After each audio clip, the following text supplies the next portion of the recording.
Hey guys and what's up. तो क्या हाल चाल है आप सबके। आई होप कि जैसे भी हो बहुत सही हो। आज की जो कहानी है वो हमसे शेयर करी है दक्ष ने। Thank you so much Daksh for sharing your story with us. और अगर आप सबको भी अपनी स्टोरी अपना एक्सपीरियंस हम सबसे शेयर करना है तो नीचे दिए गए हुए मेल पर आकर आप अपनी स्टोरी शेयर कर सकते हैं। And now let's start this video.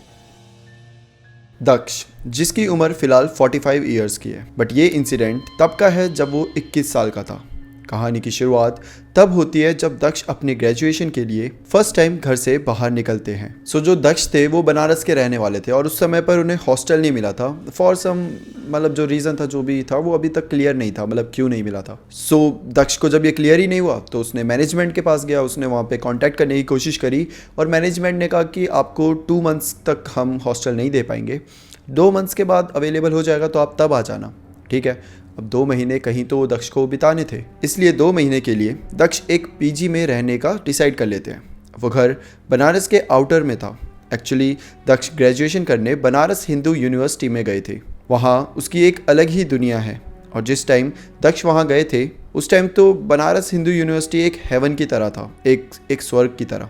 आसपास पूरा जंगल और थोड़ी सी ही दूर में माँ गंगा। अब ये उस टाइम की बात है, आज से 20-25 साल पहले की बात है।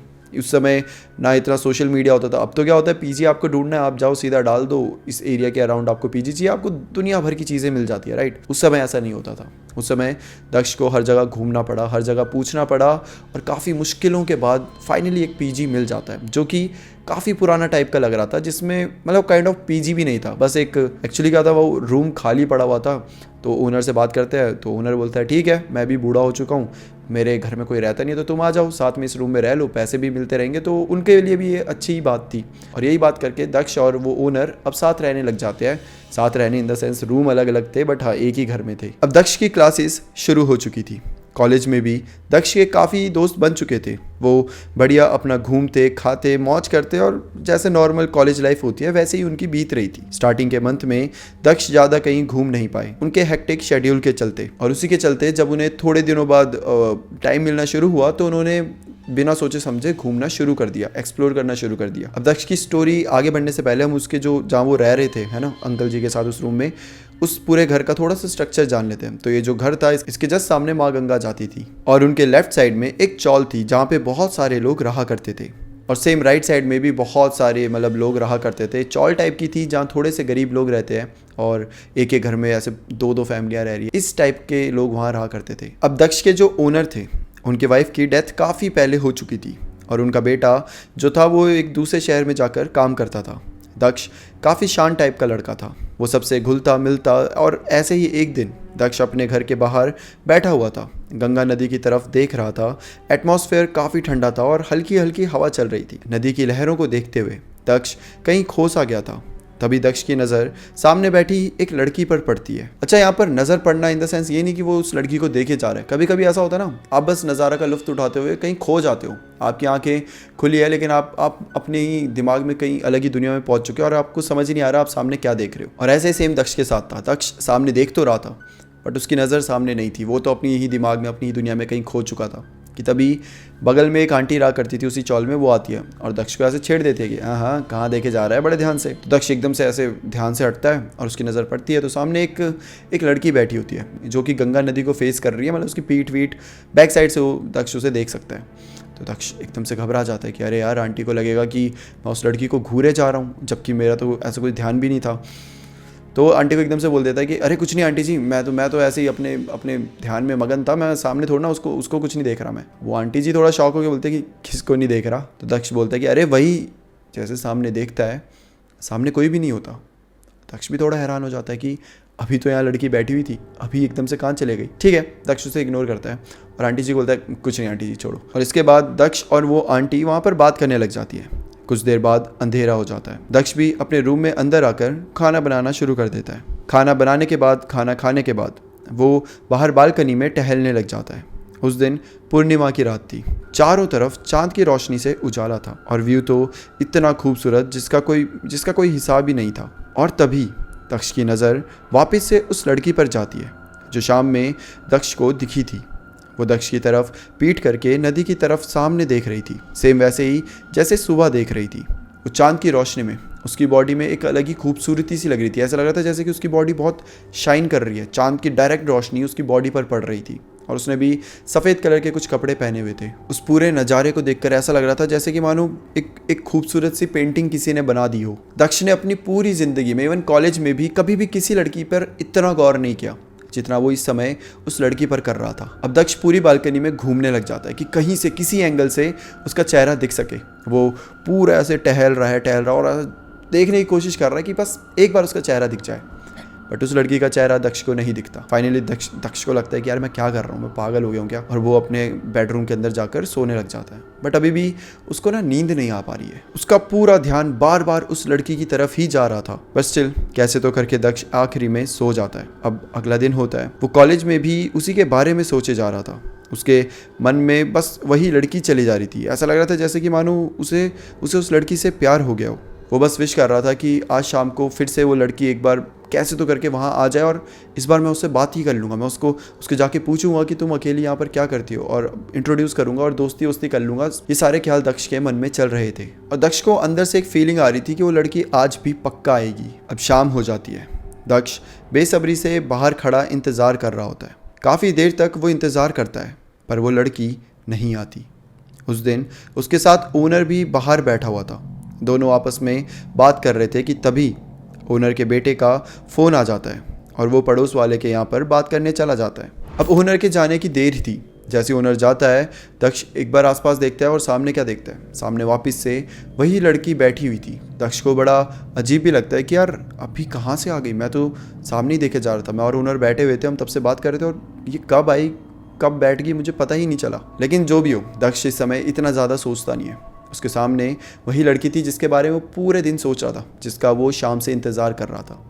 दक्ष बोलता है कि भाई आज तो अब इससे बात करके रहूँगा, ऐसे नहीं चलेगा, मुझे खुद को इंट्रोड्यूस करना पड़ेगा कैसे कैसे। बट दूसरी साइड उसे डर भी लग रहा है, क्योंकि अगर किसी ने भी उसे उस लड़की के साथ बात करते देखा तो बवाल होगा।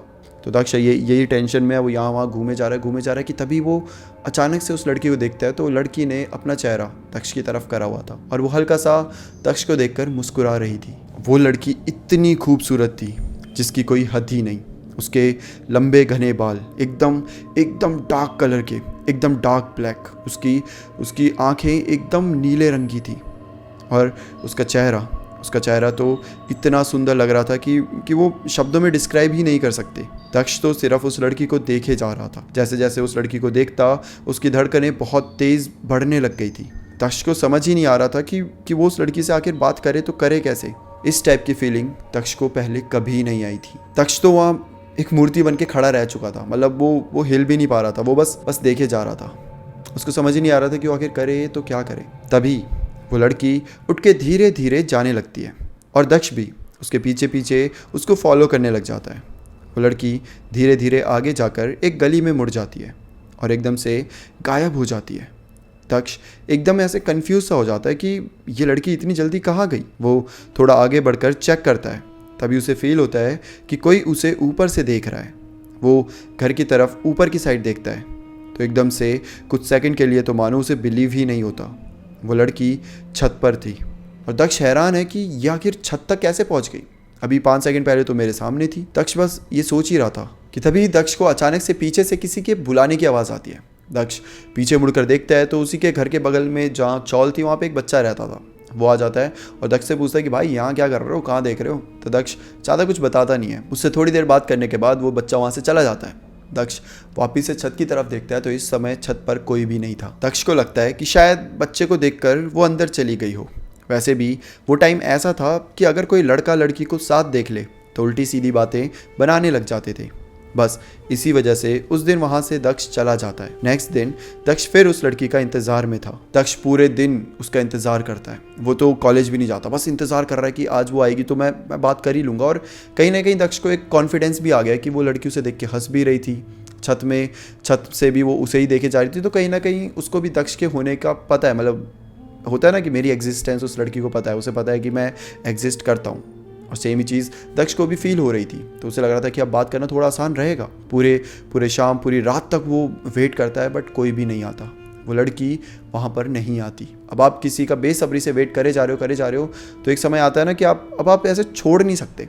कि ठीक है मैंने पूरी रात वेट किया और अगर वो नहीं आई तो छोड़ो मैं सोने चला जाता हूँ। ऐसा नहीं होता। दक्ष के सब्र का बांध जब टूटता है वो सीधा उस घर के पास जाकर पहुंच जाता है, उसी घर के बाहर जिसकी छत पर उसे वो लड़की दिखाई दी थी। दक्ष जब उस घर के बाहर पहुंचता है और वो ऊपर की साइड देखता है तो वहाँ पर उसे वो लड़की दिखती है और वो काफ़ी खुश होकर दक्ष को देख रही थी। दक्ष को तो ऐसा लग रहा था जैसे कि मानो वो दक्ष का ही वेट कर रही हो। दक्ष भी वहीं जाकर खड़ा हो जाता है और उस लड़की को देखने लग जाता है।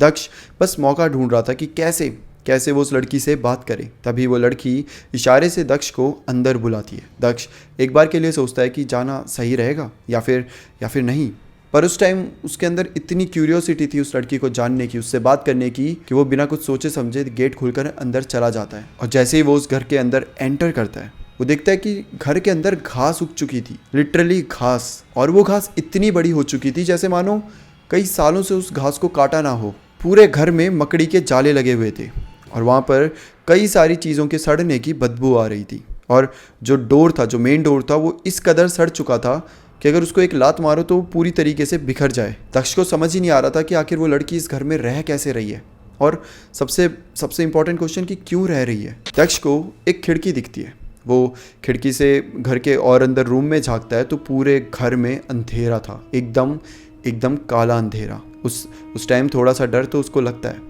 वो सोचता भी है कि अंदर जाया जाए या फिर नहीं जाया जाए। उसे कुछ तो ठीक नहीं लगता है। उसे एक बहुत गंदी सी वाइब आ रही थी, एक ऐसी वाइब जो उसे कह रही थी कि प्लीज़ अंदर मत जा, बस वहाँ से भाग जा। और इसी के चलते वो अपने कदम वापस ले लेता है और बाहर की तरफ जाने ही लगता है। वो जैसे ही गेट के पास पहुँचता है उसे दूसरी साइड से उसके मकान मालिक आते हुए दिख जाते हैं। वो डर के मारे अंदर की तरफ भाग जाता है क्योंकि उसको यही डर था कि अगर यहाँ पर किसी ने मुझे देख लिया कि मैं एक लड़की के घर में हूँ तो क्या सोचेंगे। तो डर के मारे अंदर चला गया और वापस से एक कोने में जाकर छुप गया। और इस टाइम पर वो सारी चीज़ें भूल चुका था, वो लड़की, ये घर, ये सब कुछ। बस उसके दिमाग में एक ही डर था कि प्लीज़ मुझे कोई यहाँ देख ना ले, कोई पकड़ ना ले। अब दक्ष वहाँ से जो ओनर थे उनके जाने का वेट कर रहा था। तभी उसे ऊपर से वो लड़की की बुलाने की आवाज़ आती है। जैसी वो आवाज़ आती है दक्ष एकदम से ऊपर की साइड देखता है। जैसे वो ऊपर देखता है दक्ष पूरी तरीके से हिल जाता है क्योंकि जिस लड़की के पीछे वो अभी तक पड़ा था, इतनी सुंदर लड़की, इतनी प्यारी लड़की की जिसकी खूबसूरती का आप लिटरली डिस्क्राइब नहीं कर सकते, अब वही लड़की एक डरावना रूप ले चुकी थी। इतना डरावना कि आप अगर उसे एक बार देख लो तो शायद पागल हो जाओ। उसकी पूरी बॉडी सड़ चुकी थी। उसके वो लंबे घने बाल काले रंग के जो थे वो पूरी तरीके से उसके सर से झड़ रहे थे। उसकी आंखें पूरी तरीके से सफ़ेद हो चुकी थी और उसके दांत बहुत अजीब तरीके से, बहुत अलग अलग साइज़ में पूरे तरीके से दिख रहे थे। बहुत अजीब सा, भयानक सा नज़ारा था वो। दक्ष को समझ ही नहीं आ रहा था कि उसके सामने क्या चल रहा है। वो उस लड़की को देखते ही वहाँ से चिल्ला देता है और बाहर की तरफ भागने की कोशिश करता है। वो हड़बड़ा रहा था, लड़खड़ा रहा था, कैसे तो करके वहाँ से भागता है। उसके पैर से कुछ तो लगता है, उसे समझ भी नहीं आता क्या लगा और वो गिर जाता है। जैसे वो गिरता है बाहर, मतलब वो ये गेट है जो मेन गेट है वो यहाँ पर गिरा है, तो आधा वो मेन गेट में और आधा बाहर आ चुका है और उसका सर इतनी ज़ोर से ज़मीन पे लगता है कि वो वहीं पर बेहोश हो जाता है। दक्ष की जब आंखें खुलती है तो वो हॉस्पिटल में था। उसके बगल में उसी के जो पीजी के ओनर हैं वो थे और साथ में एक लड़का। ये वही लड़का था जो दक्ष से उस दिन बात भी कर रहा था, जिसने पिछले दिन ही बात नहीं करी थी दक्ष से, कह रहे भैया क्या कर रहे हो, कहाँ जा रहे हो, ये सब। ये वही लड़का था। ये दोनों उसके साथ हॉस्पिटल में थे। दक्ष को समझ ही नहीं आ रहा था कि मैं यहाँ कैसे पहुँचा। तो जो ओनर होते हैं वो बताते हैं कि बेटा मैंने तुम्हारे चिल्लाने की आवाज़ सुनी थी, मैं इस घर का ओनर हूँ और मैं यहीं सामने वाले घर में रहता हूँ। जब तुम्हारी आवाज़ सुनी तो सारे गली वाले बाहर आ गए थे तुम्हें ढूंढने कि आखिर आवाज़ आई कहाँ से। हर जगह ढूंढा पर तुम कहीं दिखे ही नहीं। बट ये जो लड़का है ना, और चाहे ये दूसरा जो लड़का वहाँ पे था मौजूद, उसको इशारा करते हुए बता रहे हैं कि ये जो लड़का है ना, इसने हमें बताया कि तुम कल इस घर की तरफ देख रहे थे और हम सबको आइडिया हो चुका था कि आखिर आगे हुआ क्या होगा। मैं भागते हुए उस घर के अंदर जाता हूँ और देखता हूँ तो तुम वहाँ पर पूरी तरीके से बेहोशी की हालत में पड़े हुए थे। हम सब तुम्हें उठाकर हॉस्पिटल में ले आते हैं और फिर उसके बाद अब तुम यहाँ पर हो, तुम अब होश में आ चुके हो। दक्ष काफ़ी, मतलब एक वो शर्मिंदगी वाली नज़र नहीं होती, उसके साथ उसी नज़र के साथ उन सबको बोलता है कि मुझे माफ़ करिएगा, मैं आपके घर में बिना बताए घुस गया। दरअसल मुझे एक लड़की दिखी थी, मुझे पता ही नहीं चला कब मैं उसे फॉलो कर रहा था, कब मैं उसके पीछे था, कब मुझे उससे इतना लगाव हो गया, इतनी अटैचमेंट हो गई कि मैं बिना कुछ सोचे समझे उस घर में घुस गया। वो जो अंकल होते हैं वो बोलते हैं कि इसमें तुम्हारी गलती नहीं है, तुम पहले नहीं हो जिसके साथ ऐसा हुआ है। दक्ष बोलता है मतलब आप क्या कहना चाहते हो कि पहले नहीं हो इन द सेंस की? तो अंकल बताते हैं कि वो जो लड़की थी वो दरअसल कोई लड़की नहीं बल्कि एक डायन है, एक चुड़ैल, बल्कि एक आत्मा है, एक चुड़ैल है जिसकी मौत कई साल पहले हो चुकी थी। अब दक्ष को ये सारी बातें समझ ही नहीं आ रही कि वो क्या कह रहे हैं कि तभी अचानक से दक्ष को वो बात याद आ जाती है। उसको वो मंजर याद आ जाता है जो उसने बेहोश होने से पहले देखा था। एक बहुत ही ज़्यादा खौफनाक डरावनी सी औरत जो कि दक्ष को ऊपर बुला रही थी। दक्ष एकदम से चिल्ला देता है, उसे जैसे वो याद आता है वो बोलता है कि हाँ मैंने भी देखा था, वो औरत वो क्या थी, वो बहुत डरावनी थी। उसे कैसे तो करके शांत करा जाता है और अंकल बताते हैं कि ये कहानी आज से कई साल पहले की है। यहाँ पर एक लड़की थी और एक लड़का था, दोनों को आपस में प्यार हुआ, दोनों आपस में शादी करना चाहते थे। बहुत नॉर्मल सी स्टोरी है, बट डिफरेंस ये था कि दोनों की जाति अलग थी। लड़की ऊपर जात की थी और लड़का नीची जात का। जब ये बात पूरी सोसाइटी को, समाज वालों को पता चला तो उन्हें ये चीज़ बिल्कुल पसंद नहीं आई। लड़की को काफ़ी ज़्यादा समझाया गया, उसके घर वालों की साइड से, रिलेटिव्स की साइड से, सबकी साइड से, बट लड़की ने एक की भी नहीं मानी। वो दोनों रोज़ जाते और गंगा घाट के पास जाकर बैठ जाते, वहीं पे अपना पूरा टाइम व्यतीत करते। और एक बार की बात है, जब गाँव वालों को ये चीज़ें बिल्कुल पसंद आ ही नहीं रही थी तो उन्होंने डिसाइड किया कि उनको सज़ा देंगे। उन दोनों को वो लोग बालों से पकड़कर घसीट के लेकर आते हैं और फिर एक जगह लाकर उन्हें जला देते हैं। और ये जगह पता है क्या थी? ये था उस लड़की का घर, वही घर जिसमें दक्ष जब घुसा था तो उसे सब कुछ ऐसे गंदा सा दिख रहा था, क्योंकि वो घर कई साल पहले जल चुका था और उसमें जली थी एक लड़की जिसका सिर्फ ये दोष था कि उसने प्यार किया था एक ऐसे लड़के के साथ जो शायद उस लड़की को भी प्यार करता था। और गाँव वालों को ये चीज़ बिल्कुल पसंद नहीं आई थी। उस दिन के बाद से कहा जाता है कि वो लड़की आज तक अपने प्यार के लिए घूम रही है, ढूंढ रही है उसको। अच्छा, उस लड़के का क्या हुआ था? उसको भी मारा तोड़ा बहुत गया था, लेकिन वो वहाँ से भाग गया था। तो मतलब वो लड़का मरा नहीं था, वो लड़का शायद आज भी जिंदा हो, हु नोस। बट वो लड़की आज भी अपने प्यार की तलाश में भटक रही है। अक्सर उस लड़की को उसी गंगा घाट के पास देखा गया है, उसी जगह पर जहाँ पर तुमने उसे देखा था। और वो अक्सर ऐसा ही करती है। लड़के उसे देखकर पागल हो जाते हैं, मदहोश हो जाते हैं, उन्हें समझ ही नहीं आता, वो अपनी सेंसेस में ही नहीं रहते। वो उस लड़की के पीछे पीछे आने लग जाते हैं और कई बार उस घर में आकर वो कैद हो जाते हैं। तुमसे करीबन 1-2 साल पहले भी एक लड़का सेम ऐसे ही आया था। वो घर के अंदर आया तो था, बट घर के बाहर पागल होकर गया था। उसके चिल्लाने की आवाज़ आज तक हमारे कानों में गूंजती है। हम सब उस घर में गए, उसे कैसे तो करके बाहर निकाला, और जब बाहर निकाला तो पूरी तरीके से पागल हो चुका था। ये तो तुम्हारी किस्मत है कि तुम उस समय बेहोश हो गए, या जो भी है, तुम बच गए। और तुम्हारे लिए यही बेटर होगा कि तुम ये जगह हमेशा के लिए छोड़ दो, क्योंकि अगर तुम नहीं छोड़ोगे तो लड़की तुम्हें दिखती रहेगी, वो तुम्हें अपना शिकार बनाकर ही मानेगी। दक्ष को जैसे ये सारी चीज़ें पता चलती है, उसे रियलाइज़ हो जाता है कि बहुत बुरी तरीके से फंस चुका है। दक्ष सीधा उठता है, वो बोलता है कि मैं यहाँ एक मिनट नहीं रहना चाहता, और वो सीधा अपने घर चला जाता है। अच्छा, अभी 2 हफ्ते बच रहे थे, मैंने बताया था ना 2 महीने बाद उसको हॉस्टल असाइन हो जाता, तो उस 2 महीने जो पीरियड था वो कंप्लीट होने के लिए अभी 2 हफ्ते बच रहे थे। तो दक्ष करता है 2 हफ्ते की छुट्टियाँ ले लेता है, अपने घर जाता है,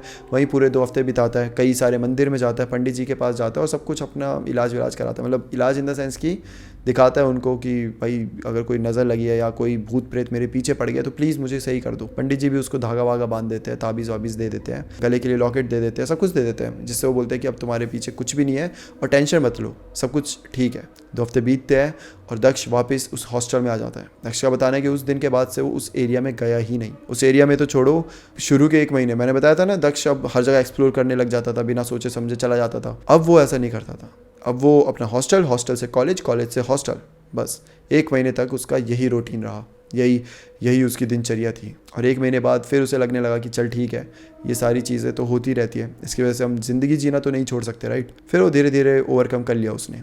बट हाँ, ये थी दक्ष की स्टोरी, ये थी उस लड़की की स्टोरी। अगर आपको स्टोरी पसंद आई हो तो इस वीडियो को अपने दोस्तों के साथ और अपने रिलेटिव सबके साथ शेयर करना। और अगर आपके पास भी कोई ऐसी कहानी है जो आप हमसे शेयर करना चाहते हो तो नीचे दिए गए हुए मेल पर आकर आप हमसे अपनी कहानी शेयर कर सकते हो।